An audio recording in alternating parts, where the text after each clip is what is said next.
Exactly 1 year ago, I set off on a journey. This was a journey that nobody I knew had done, but I saw others do it, and that made me believe that I can do it too. And that, ladies and gentlemen, was the journey to freedom from all the norms and the mediocre life that is fed up to our generation, but most importantly, to be a better man.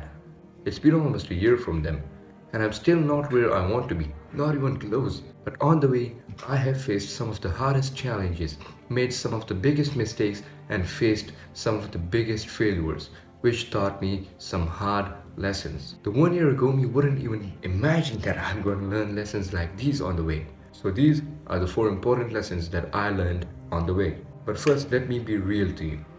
You can't learn a lesson unless you actually go out there and face the problem up front. Now, the old me thought that if I just watch another YouTube video about some hard-earned lessons, the journey would just be a walk in the park for me because I have already learned what it takes to get to success from a video, right? But let me tell you, I hadn't. When someone else tells you about the lessons that they have learned, it's a great opportunity for you to learn from them because you might face those problems on the way, and when you face them you will know that this is a part of the process because you have already been aware of the lesson that you might learn. But to actually learn the lesson, you have to face the problem, and that way is going to be hard. It's going to be uncomfortable, out of your comfort zone, where you will fail, where you will make mistakes, and where you will learn those lessons. And that is the first lesson that I learned, that comfort is a slow death. Now, this is one of the biggest problems that our generation is facing, that men who were made to conquer the world are just falling to their knees because they got too comfortable. Excessive comfort has made the biggest empires fall to their knees. For example, let's take the Mughal Empire, who ruled over all of South Asia. But later, as they rise to the top, they got too comfortable with all the wealth that they had built up and just started enjoying it instead of thriving. And the rest is history. And that is what I had to face when I first started. The problem is that I was raised in a comfortable environment where I really had to face any problems, let alone actually fix it. That is why when I started, I thought I could conquer the world just from my comfort zone. But that was not the case. I remember less than a year ago, I was literally outreaching to clients from my bed, which led to failure again and again and again. Until I realized that the biggest problem was that I was too comfortable and that I needed to get out of my comfort zone. So I started making simple changes which made it more uncomfortable for me. For example, I used to be dropped to school by our driver in a car which was way more comfortable. So I changed that, and now I go to school on an old cycle. And let me tell you, going to school at 8 a.m. in the morning in winters on a cycle is quite uncomfortable. And I also made some other changes. I never asked my parents for a new phone because I didn't want to get too comfortable. I didn't even have a phone, and right now I'm using my brother's phone. And all of those changes got me what I was missing. I had family wealth to rely on and be comfortable, but I didn't have anything that I have built up for myself. That is what I set out to do. And out there I faced some of the hardest failures. And at first I thought failures were bad, but now I'm grateful for those failures because that is the second lesson that I learned. Every failure is a blessing and a lesson. As I said, I had to learn this the hard way, and so will you. I have failed more times than I ever imagined I would. I failed in sales calls, I failed in closing deals, I failed in leading my first contractor who I hired and left me a month later because I was not leading the right way, and I failed to get any clients and to lead. Now, for example, on my first sales call, I made some huge mistakes, and the client actually told me to start a month later, but 1 month later when I reached out to them, they were like, "We don't want it." And that was my first biggest failure because I thought that would be the barrier between me and what I wanted, but it wasn't, and I failed. And I thought it was a bad thing, but with time I realized that that taught me some hard lessons. For example, how to be better at sales calls, how to outreach to the exact same way I closed that client. Actually, got attention of that client, and I didn't give up.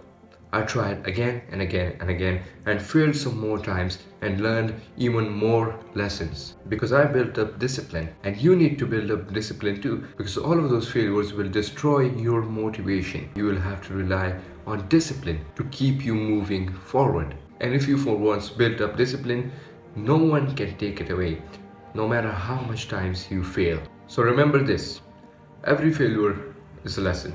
God will give you those failures to teach you what you're missing, which is a lesson. And that brings me to the third lesson I learned. God will humble you. I remember when I started, within a month, I will be making thousands of dollars and I will be the richest guy in my family. I even thought about how I was going to flex all that money by watches and all of that stuff in my mind. And that is the reason why God gave me failures, why He made me be more patient, and why He made me more humble. And if you are not humble, I promise you, God will humble you as He does to everyone. Because God is the truest power and the highest power, and no one is above Him. But when a human starts to be more than a human, he starts to make all of those scenarios in his head, getting all of that ego in him.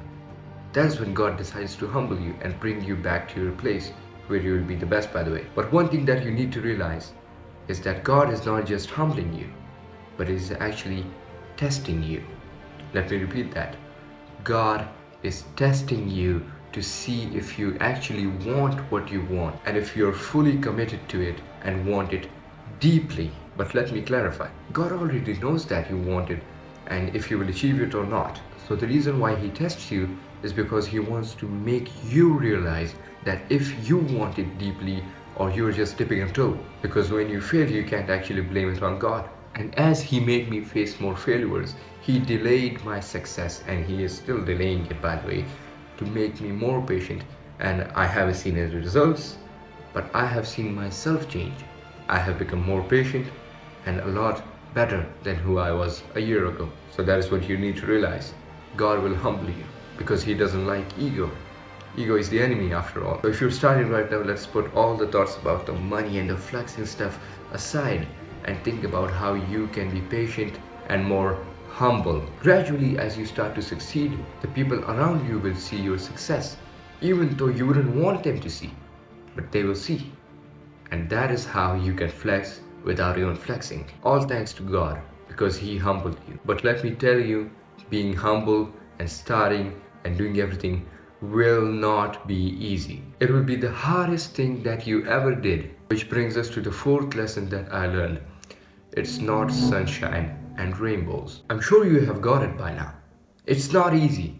When I started, I thought this would be just a walk in the park with sunshines and rainbows ahead, and I would just go for what I wanted and I would achieve it. But just after I started, reality hit me and I got to know that it is not easy. I almost gave up because of how hard it was. Every day I would wake up to give it my best, but still wouldn't get the results that I wanted to see. What I was doing was getting easier day by day, but showing up every single day was the hard part. And on top of that, seeing that I was not achieving the results that I wanted to see, it made it even more harder. But sometimes later I realized something. You know what? It doesn't have to be easy. It has to be hard. Because if it was easy, everyone around me would be a millionaire. And I could see they weren't, because it was hard. And the right thing to do and the hard thing to do is always the same thing to do. And that is the beauty of it. Being hard is what gives it value.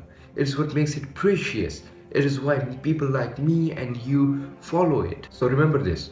It was hard, it is hard, and it always will be hard. But if you show up every single day and stay consistent and believe in God, you will make it. But one thing that you need to know is that most of the people around you will not understand you. And that is the fifth lesson that I learned. Not everyone will understand you. When I first started, I was not sure if I should let the people around me know, because I thought they wouldn't understand. Let me tell you, I was right. After all, this was something that they hadn't seen before and they hadn't done before. They tried everything to stop me from doing it because they thought it would not work.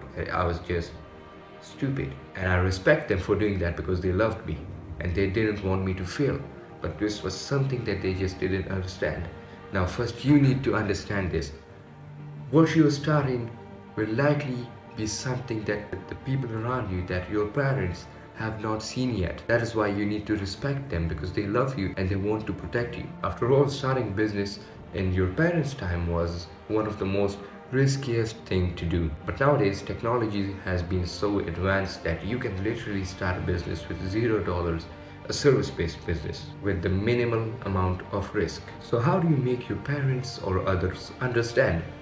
Well, you don't. First of all, try to keep it private till you have some little proof of it, that it actually works and that you can show them. And if you tell them when you start, they will not trust it. But don't complain. Instead, work to show them some proof and something that you actually achieve from it. When I got my first sales meeting, my parents actually saw a glimpse that this was actually something reliable. So now they understand me better, because now I have proof that it actually works. So remember this when you're starting. Keep it private.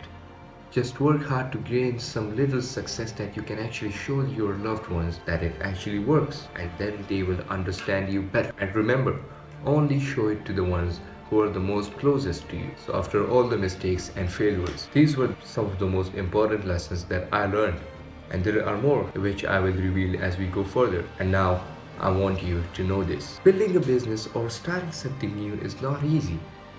It is hard. You will be confused, you will make mistakes, you will face some of the biggest failures, and those are the best teachers that you can ever have. They will teach you something that theory cannot teach you, and that only comes from actually starting it. So remember, if you're starting now, or you have started a little while ago like me and you're facing problems, there is a lesson in it. The problem that you're facing, I am 100% sure that there is a lesson that God wants you to learn in that. So always be open to learning something new. And at the end, I hope you succeed. So keep up.